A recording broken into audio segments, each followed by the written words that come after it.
Welcome back. This is the last video in the second module on the genealogy, moral economy, and democracy. And here I wrap up, or attempt to wrap up the discussion of the preceding lectures. And this video itself lines up with chapter 5 in the dissertation, which has the same title, Democracy. And in fact, I continue the discussion on the moral economy, this winding, meandering road of the development of democracy and democratic methods of governance, and this framework of relational economics, calling explicitly within that framework for a democratic or a focus on democratic governance. So this is, again, rounding off the normative framework. Here again, an image of Solon, the Greek ruler who instituted the first reforms leading towards democracy. So the first question I ask, of course, is what is democracy? And all of the discussions of the past few videos have seemed to underline the notion of democracy as a progressive ideal that extends to further and further elements of the populace of the membership, or extending membership to a further and further section of the populace. And so to firstly connect that discussion with the economy, there has been some study in recent decades of the relationship between these two elements, democracy and economy. And it seems that these studies usually take one of three shapes. The first type of study concerns the necessary or so-called necessary conditions for the existence of market transactions. These studies follow in the footsteps of Adam Smith's writings and concern issues like the need for trust for the functioning of the economy. It's particularly seen in Smith's notion of the moral sentiments, the theory of moral sentiments. Moreover, they concern cultural values requisite for the functioning of markets, the externalities, so-called, associated with markets, looking at somebody like Emil Durkheim on contracts, who suggested that the important elements of a contract lie outside of a contract. The second tradition or strand concerns the issue of so-called democratization, and has been taken up, for instance, by Acemoglu and Robinson in their book. While the third strand involves the study of mutual development of economies and the political economy of democracy. This third strand is exemplified by the book by Economou and Kyriasis, which I have alluded to in prior videos, and which I will again return to, I believe, in the next module, very early on. The first strand of literature's main claims are typified by what Montesquieu called the du commerce theory that I have also alluded to.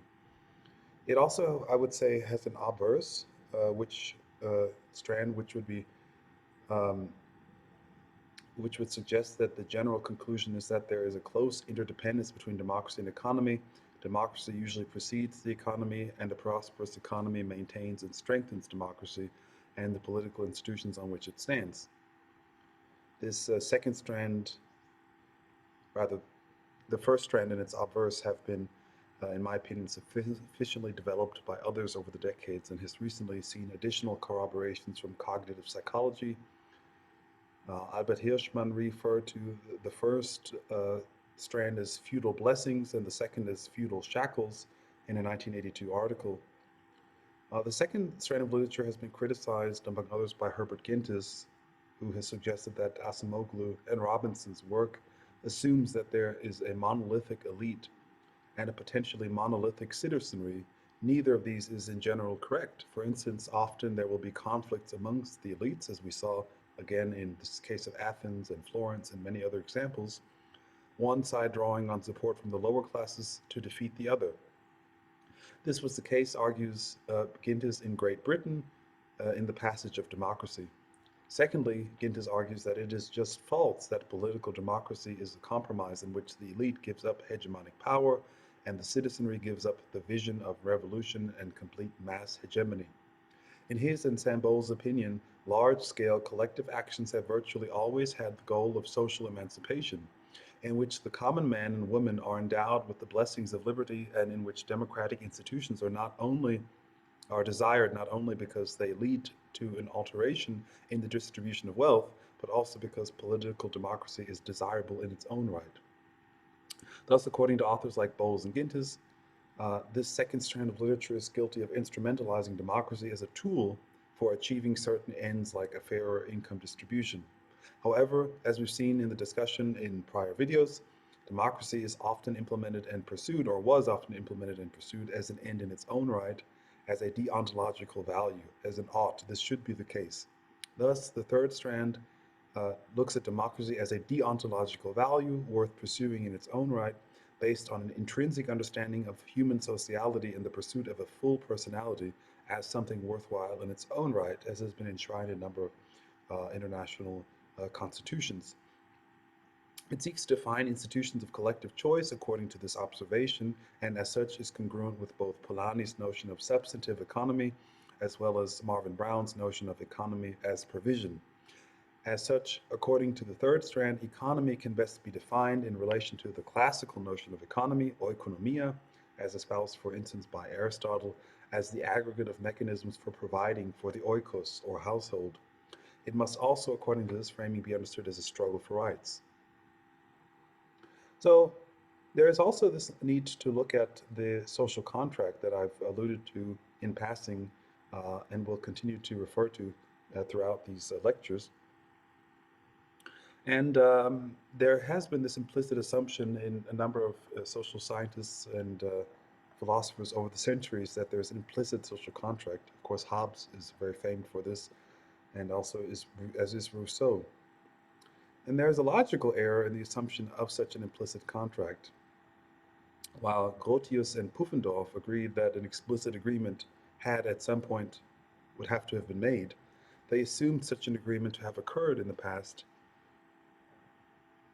thus underscoring implicitly an assumption for an implicit contract through an assumption.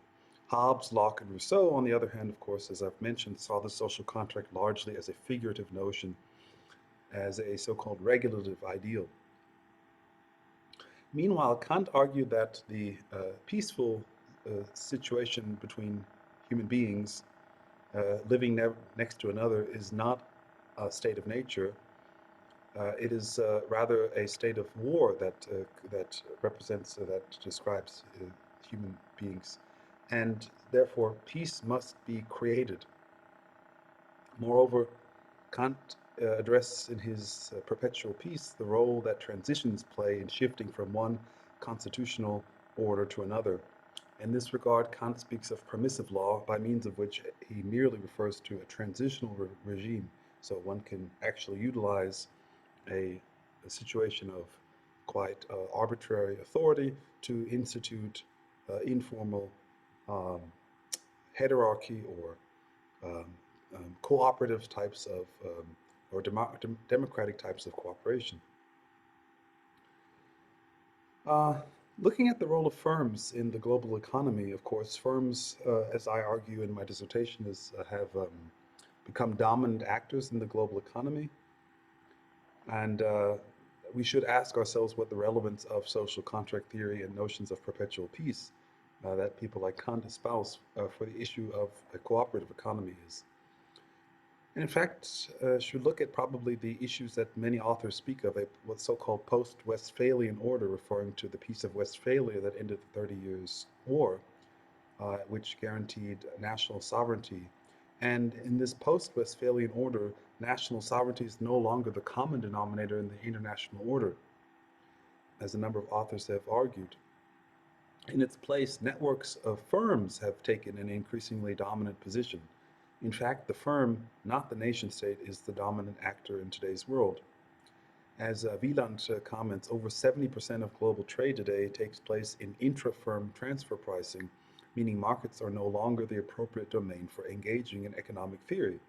Their place has been taken by increasingly self-confident, aggressive, and powerful networks of firms, which have become the dominant institutions of the modern world, as Burrell and Means famously argued in their 1932 classic on managerial capitalism. Thus, when governments seek policies to regulate markets, they are often mistaken in their focus. More focus of government policy should and must be placed in rendering firms more accountable to the communities and constituents they serve and in which they are embedded, and to the stakeholders without whom they cannot exist. This applies in particular to firms' workers and users who are in most cases de facto powerless, as Albert Hirschman has argued. Isabel Ferreras has argued and suggested in a recent book of hers that the contemporary labor market, dominated by service work, has shifted the domain of labor from the private to the public sphere, and it is clear that this is an extension of the argument begun by Marx, discussed in a prior video, rather. Thus, the fact of cooperation, which has itself acted to shape and redraw the distinct lines according to which the economy is delineated, has increasingly forced a public logic upon the hidden veil of production, a term that Marx used. As to the interesting question of why cooperation occurs, there are some very unique results to come from this discussion provided by the rather uh, individuals associated with what has been called ergodicity economics. Just to remind you all that all things equal, individuals who share things can reduce the volatility of their endowments over time. So over time, all things held constant, individuals who share also share risks, and so have a higher growth and income than those who shoulder risks alone. Ole Peters and Alex Adamu, in a very interesting 2015 article, have argued this point very compellingly.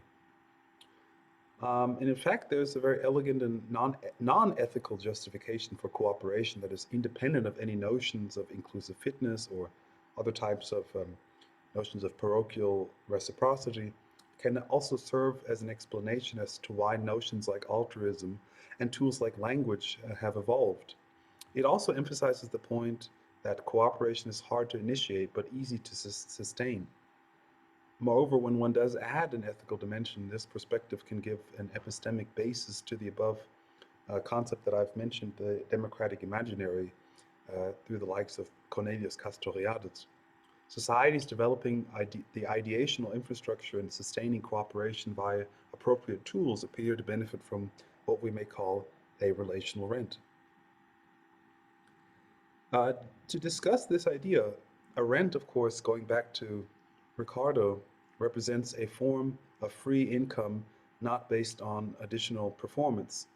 So Ricardo argued that a rent is always the difference between the produce obtained by the employment of two equal quantities of capital and labor.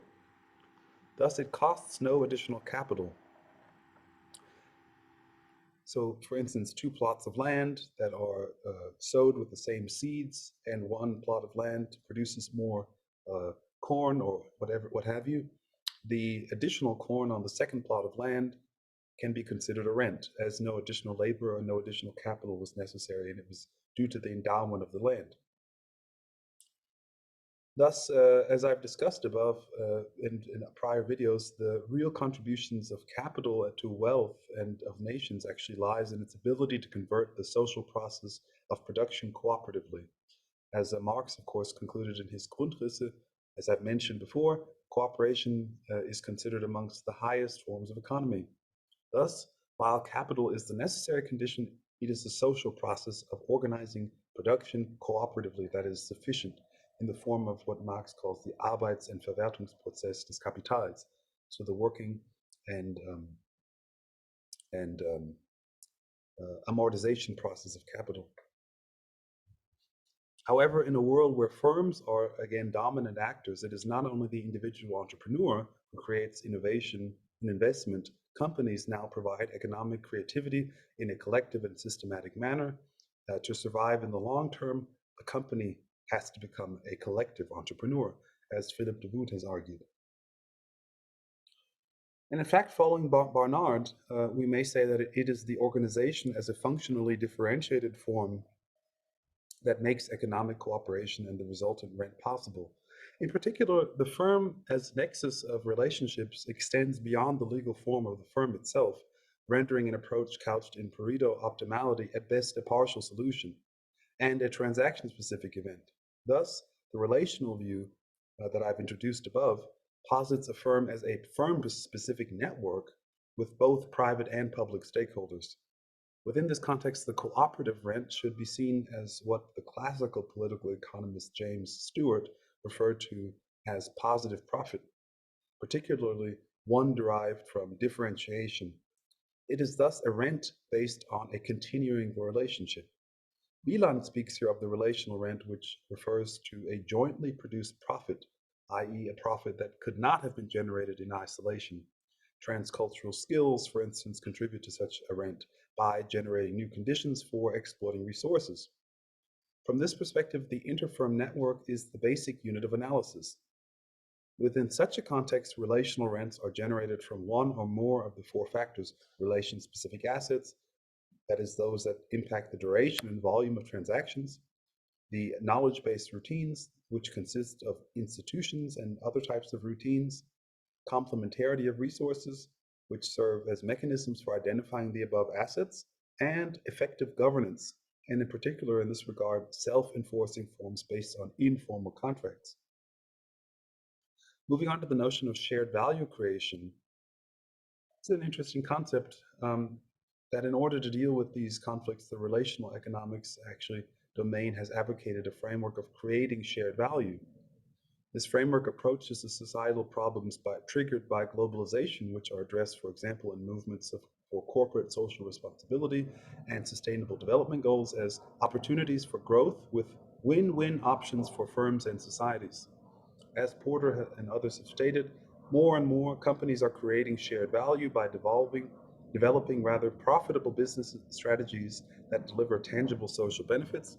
This thinking is creating major new opportunities for profitable and competitive advantage, at the same time as it benefits society by unleashing the power of business to help solve fundamental global problems.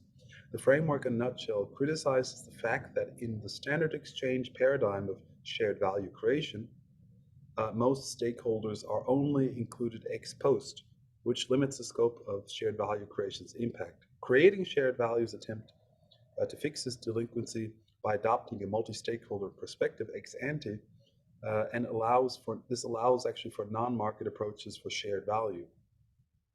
Although I'd agree with those who might think these two terms are quite confusing, because we have on the one hand SVC and on the other CVS, shared value creation and creating shared value, we might need to think of another term that is a little bit more distinct.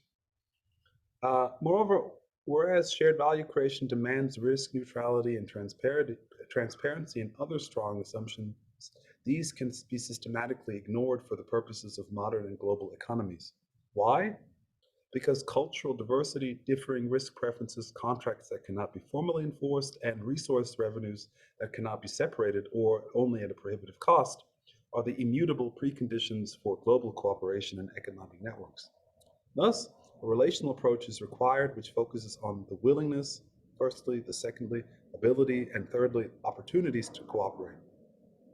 These three domains involve both psychosocial processes of cultural learning, feature institutional components, multi-level resources, values like reciprocity, and organizational standards. As opposed to the transaction cost approach that I've already discussed in the first module, firms in the shared value creation approach are not merely focused on minimizing transaction costs, but also on generating shared value. Lastly, towards the connections here for democracy as a progressive value, looking at the importance of law in ensuring these outcomes. Alfred North Whitehead suggested that British philosopher and mathematician, that the image of the firm as society featuring a common element that additionally arises in each member of the nexus. According to the view that Whitehead espoused, a firm is a unity of form, relation, and reproduction, not objects such as masters and servants, but relations should take primacy in description and analysis.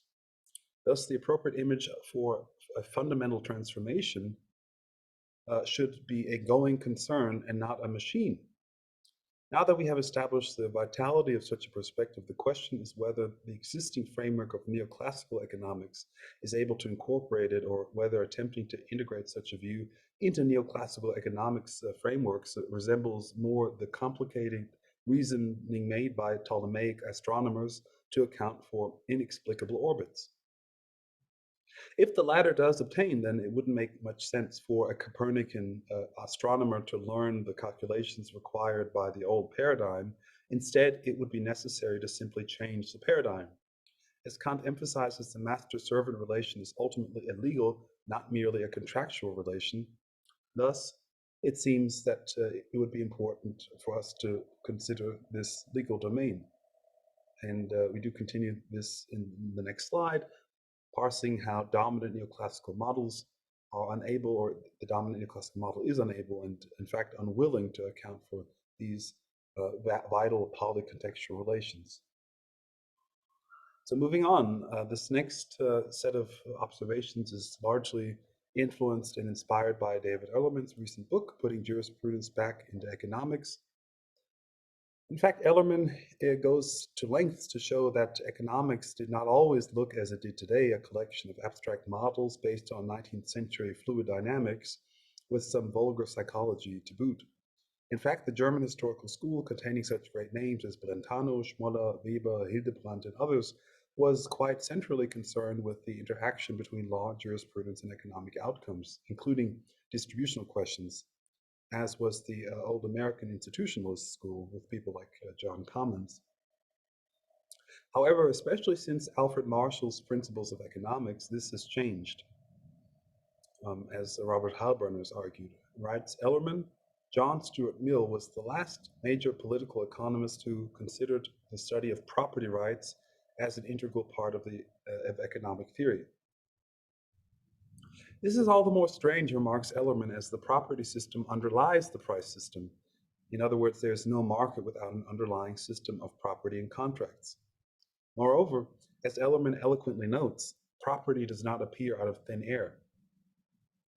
Property and the legal rights to property have a life cycle. They are created, transferred, and eventually terminated. Market contracts transfer property rights, but what is the institution, asks Ellerman, for the legal creation and termination of property rights? In fact, establishes Ellerman, there is virtually no consideration of the question of creating and destroying property. Or, as Ellerman puts it, it is a remarkable fact, which itself calls for explanation, that the sparse literature on the so-called economies of property rights do not even formulate the question about the mechanism for initiating and terminating property rights in these normal activities. Continuing with the failure of the traditional model to foreground property rights, Ellerman refers to the failure to consider the role of legal regimes in creating property rights. In particular, whereas concepts like primitive accumulation discuss the creation or appropriation in the abstract, it is a remarkable fact that the sparse literature on the so-called economics of property rights does not even formulate the question about the mechanism for initiating and terminating property rights in these normal activities. One of the most mystifying concepts in the economics literature, its so-called sacred cow, is that of the invisible hand. However, as Ellerman argues, this concept completely ignores the background process by means of which property relations emerge. Thus, in order for the invisible hand to become a meaningful term, it requires a theory of property as a foundation. Says Ellerman, just as neoclassical economics addresses the question of under what conditions does the price system operate efficiently, so the theory of property must consider when the invisible hand of the property system operates correctly.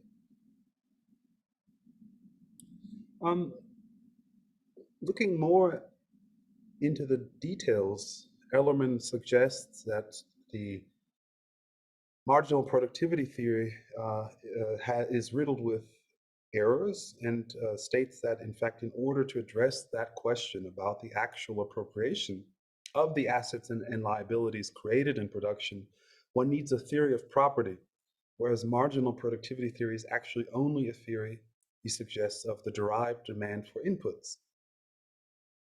Ellerman suggests that marginal productivity is faulty as it rests on a metaphor, a mistake, and a miracle. The mistake was actually discussed in the fact that there is no actual division of property rights entailed in the theory. Moreover, the metaphor can be seen in Frank Knight's quotation comparing workers to horses and slaves. Meanwhile, the miracle element speaks of entails the failure to include mutual interdependence of so-called production factors. Thus, the delta L, that is an increase in or decrease in labor inputs, would typically require an increase in the other inputs K or capital in order to produce some extra output of delta Q at minimum costs, meaning that labor's product would equal Q minus K, 0. Thus, labor, to put this into plain English, uses capital to engage in the productive process of goods and services, just like Ricardo's stockings.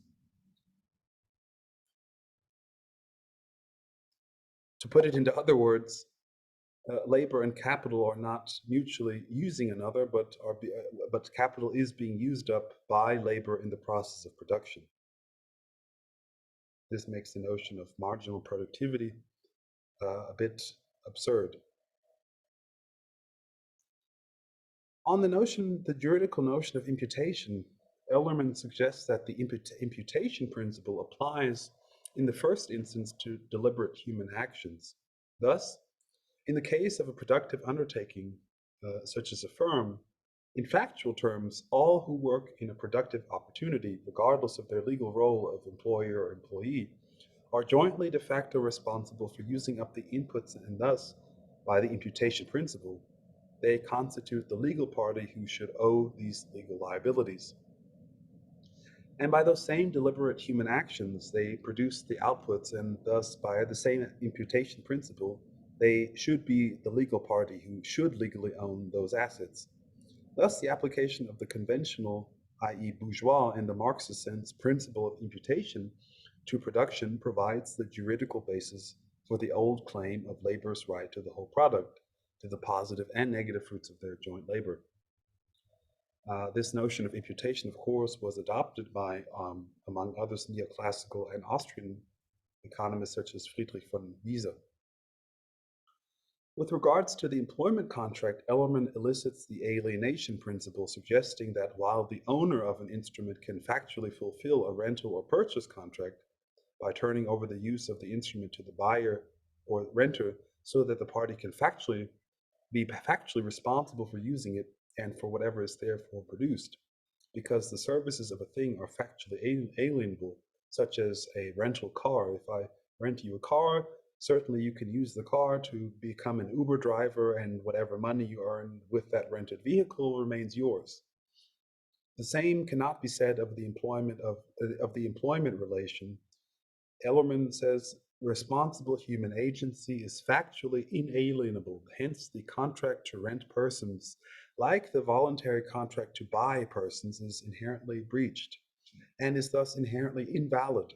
To pretend that responsible human agency can be transferred from one person to another is a legalized fraud carried out on an institutional scale in our current economic system, i.e., a barefaced though legalized robbery. This paradox can be seen in a comparison of the type 1 and type 2 errors in statistics that Ellerman makes in his book. And certainly I did in a prior video discuss the importance of judicial and judge-made law in creating the modern wage contract. Ellerman concludes that it is the human rental system, as he calls it, that is at blame for many of the faults of the modern economic system. If the modern wage contract, says Ellerman, is jurisprudentially questionable and ethically indefensible, then what should replace it? I've outlined above the relational perspective, and extending that and supplementing this view should be clarified with the dangers of the pure exchange perspective. Agreeing with the relational perspective, emphasis on informal rather than formal contracts and underlining the associational nature of labor relations, Ellerman states, today the root of the problem is the whole institution for the voluntary renting of human beings, the employment system itself, not the terms or completeness of the contract or the accumulated consequences in the form of maldistribution of income and wealth. Hence, continues Ellerman, the neo-abolitionists call for the abolition of the contract to rent, hire, lease, or employ human beings in favor of companies being reconstituted as democratic organizations whose members are the people working in the enterprise. Progressive U.S. Supreme Court Justice Louis Brandeis once wrote that no remedy can be hopeful which does devolve upon the workers' participation in responsibility for the conduct of business, and their aim should be the eventual assumption of full responsibility. As in cooperative enterprises, this participation in and eventual control of industry is likewise an essential of obtaining justice in the distribution of the fruits of industry. Thus, Ellerman would argue, and I would agree, that in order to fulfill the ideals of relational economics, it is important to manifest the relations of association and control in various stakeholders, including the workers and arguably the users of many modern companies. Moving on to Otto von Gierke's work on the social functions of private law. This is a very fascinating entry into modern social theory. Gierke begins by investigating the Roman law and its impact on modern European law, and he suggests that what we call the individual and what we call the general public are only indispensable conceptual abstractions from the reality of social man, which in its totality is incomprehensible to our thinking. However, a weakness Gierke attributes to the Roman law is its emphasis on the discontinuities rather than the unity of the two domains. Thus, Gierke suggests the Roman individualized law, which I've already introduced in the prior video, with its emphasis on individual freedoms, unrestricted unless constrained by the rights or privileges of others, had outlived its use by his day and age. And of course, I have to remind the viewer that Gierke died in 1921. With its complex interdependencies, urban social life, and a world guided by principles like the inviolability of human dignity. One particularly prophetic and withering critique Gierke lodges against the Roman law is with its treatment of slaves, which I have already mentioned. With its leveling of people, it did not know how to deal with slavery. It maintained its pure lines by still classifying the slave as a thing. Internal contradictions like this one rendered the Roman law relatively impotent in many respects.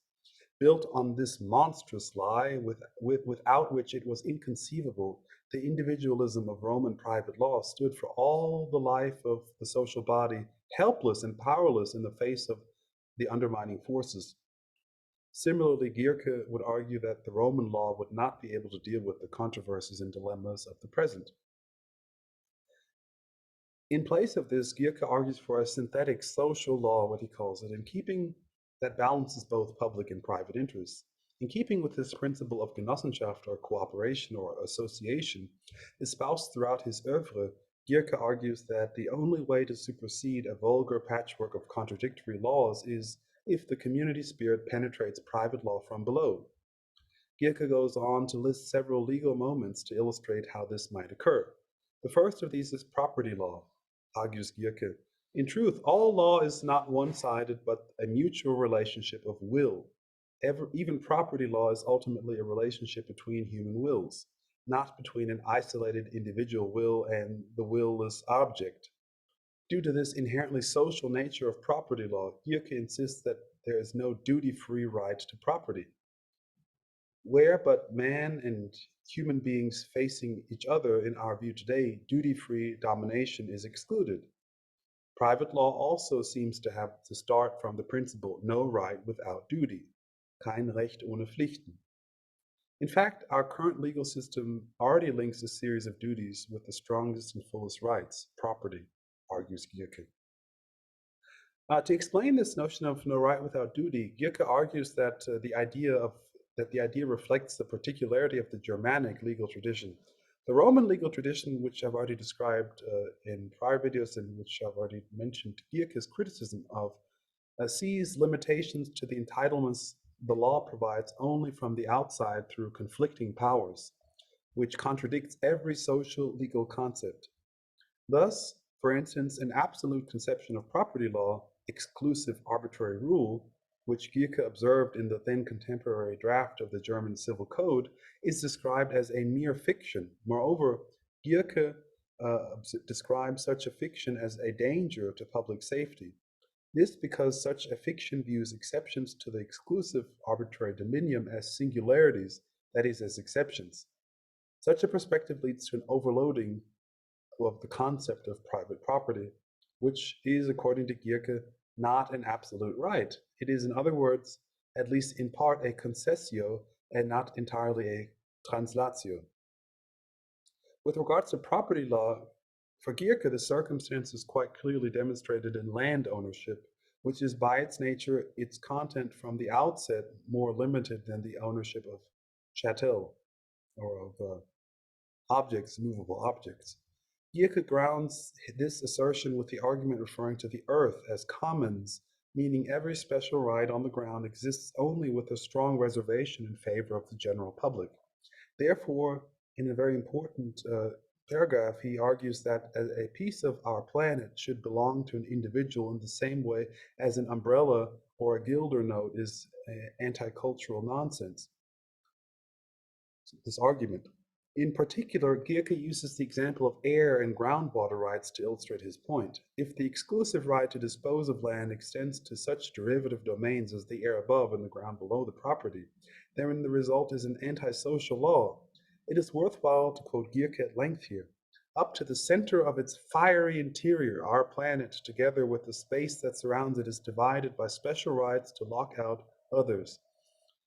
Exclusive rights. If a telephone wire runs across the corner of my property, I may cut it. If the airship man runs over my property, he must first obtain the permission of all landowners whose airspace he wishes to pass through. In fact, anyone who is not a landowner does not really take a legitimate breath without the permission of others. Regarding the domain of labor law, Gierke suggests that the fundamental part of our private law should consist of a fully developed personal law. Only hesitantly and not without the admixture of a fiction are the supreme personal rights, the rights of life, body, liberty, honor, generally shaped into components of the sphere of private law, and their protection remains imperfect. At the root of the labor law, Gierke sees contract law. This is another area where the social dimensions of private law becomes clear. Writes Gierke, the law which with ruthless formalism allows the desired or to be assumed to be desired consequences to arise from the unrestricted movement of legal transactions. This brings the bellum hominum contra hominis, the war of all against all, into legal form under the semblance of a peace decree. Today, more than ever, private law has the task of protecting the weak against the strong, the welfare of the community against the selfishness of the individual, with the sentence that contracts with immoral content are void, an extreme limit has long been drawn, which has shifted further and further towards the center with the development of moral consciousness. To conclude this video, I ask in the end, is a general theory of cooperation possible? And as towards the answer, I think some building blocks could be the following 6 points. Firstly, the self-organization of organizations or their autonomy. Based especially on the reading of Gierke above, it would appear that an understanding of the role of self-organization for any general theory of cooperation is required. To be more precise, when reading Gierke, it becomes clear that one of his main motivating concepts is the contradiction between heteronomy and autonomy, as seen throughout history in the legal sanctioning of self-organized activities.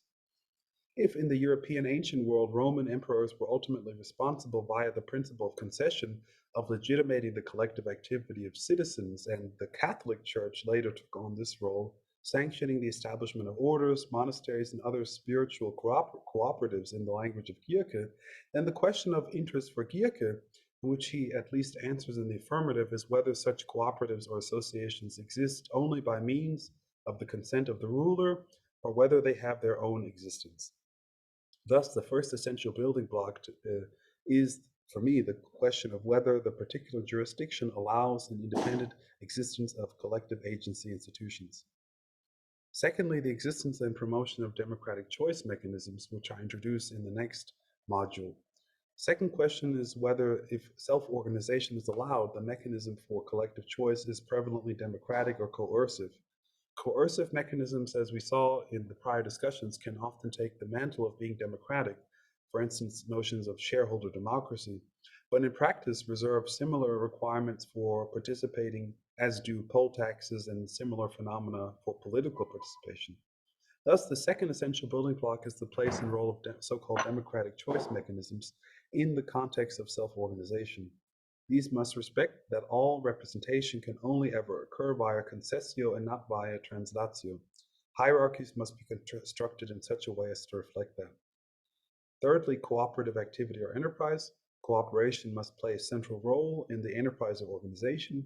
Cooperation is a characteristic of cooperatives that, when properly understood, significantly contributes to their distinction from companies or traditional companies.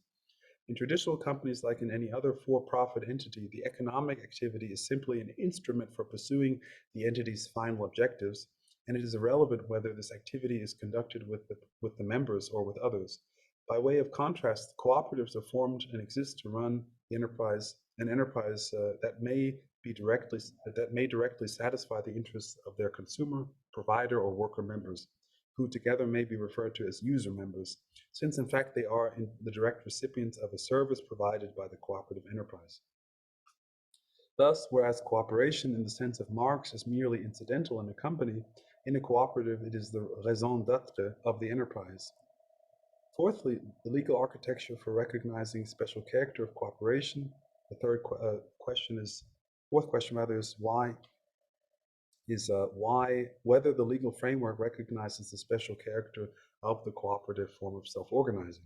This does not need to entail special privileged status with respect to state contracts or state tax exemptions, though it may. It can occasionally merely suffice to recognize cooperation as a legitimate form of organization. The main factor of import is that public and private institutions like banks are familiar with the legal form and convinced of its longevity. State sanctioning helps this cause.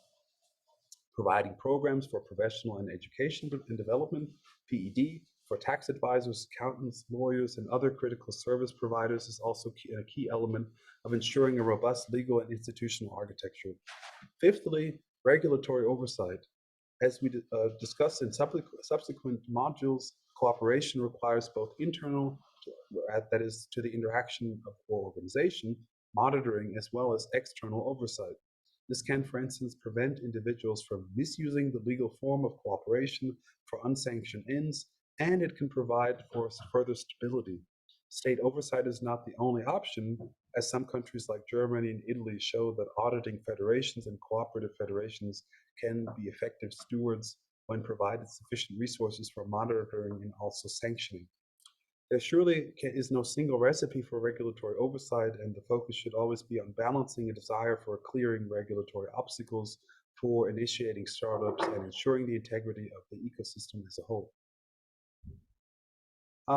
Privileged position for certain fictitious commodities entails, based on Ellerman's treatment of the centrality of responsible agency in the execution of labor, it would appear that as part of any general theory of cooperative law or general theory of cooperation, recognition of the special place of certain commodities following Polanyi, land, labor, and money, in addition to data, as I will argue in the next module, should be privileged in their rights to self-organize.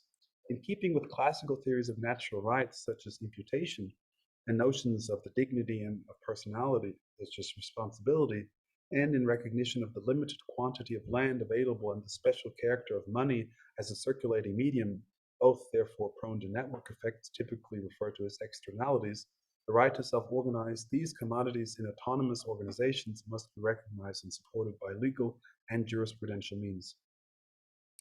An appropriate balance also must be struck between jus cogens and jus dispositivum, As can be seen in the discussion above or in the prior, there is a necessary balance to be struck between individual autonomy of cooperative enterprise and the protection of the identity of cooperatives as a legal form, which is essential for their sanctioning and occasionally support by the state. Thus, concern needs to be paid for the role of mandatory and discretionary characteristics. A potential compromising role may be played by so-called options, as Antonio Fici calls them. Lastly, should facilitate what I've called agonic freedom. I've discussed the agonic in a prior video on the notion of Greek citizenship.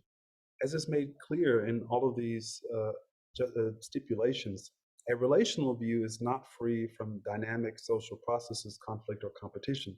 However, it juxtaposes a competitive logic with one of cooperation, with governance acting to balance these various logics. Thus, a better notion of than competition within the framework of cooperative economics seems to me to be the agonic. To remind the viewers and listeners, the praxis of agonic practice cultivates also the disposition to develop one's powers to overcome the challenges posed by mastering the practice, including those challenges to achieving this mastery that are internal to one's current constitution as an agent. Thus, the practice of agonic practice cultivates an agonic relationship to oneself, a practical relationship to oneself characterized by disposition to self-overcoming, understood as the disposition to increase one's power to act, and especially one's ability to self-direct the exercise of one's agency. Thus, a healthy, accountable level of competition, even with oneself in the form of self-mastery, is actually facilitated by taking a relational approach. Thus, a general theory of cooperation must also recognize the relation of cooperation to competition and study where these two elements are complementary and where they clash, and to clearly demarcate these corridors, developing strategies and heuristics for stakeholders traversing these. I return to these topics again, particularly in the next module, the end of the next module.